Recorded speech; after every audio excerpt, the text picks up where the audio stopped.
উত্তর দেওয়া দরকার, যেহেতু এখানে আমাকে নিয়েও কথা বলা হয়েছে। বিষয়টা আসলে না জেনে আপনি বলেছেন যে প্রশ্নকর্তা মোহাম্মদ হান্নান এই কল্যাণ সমিতির এই বাজারের পূর্বে একজন ব্যক্তি এই বাজার ভাড়া নিয়েছে।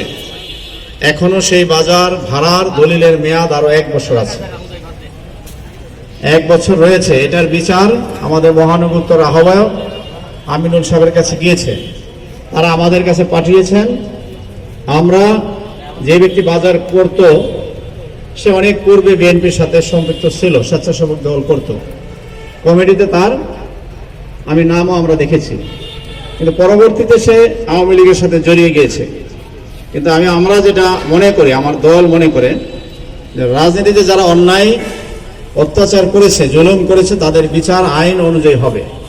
কিন্তু একজন মহিলা যখন বিচার নিয়ে আমাদের মহানগরে গিয়েছেন, থানার কাছে গিয়েছেন, সেনাবাহিনীর কাছে গিয়েছেন, আমাদের কাছে বিচারের দায়িত্ব দেওয়া হয়েছে। আমরা এটা যতটুকু আমরা পেরেছি ন্যায় বিচার করার জন্য, কে কোন দল করে আমরা সেটা চিন্তা করিনি। কিন্তু বাজারে যদি এই বাজার যে ভাড়া নিয়েছেন এর বাইরে এখানে যদি কেউ চাঁদাবাজি করে, বিশৃঙ্খলা করে, সেটা আপনারা আমাদের তালিকা দিলে আমরা সেটার ব্যবস্থা নিব। কিন্তু এই অভিযোগের ভিত্তিতেই আপনারা জানেন না, না জেনে আসলে অনেক সময় প্রশ্ন করেন, এই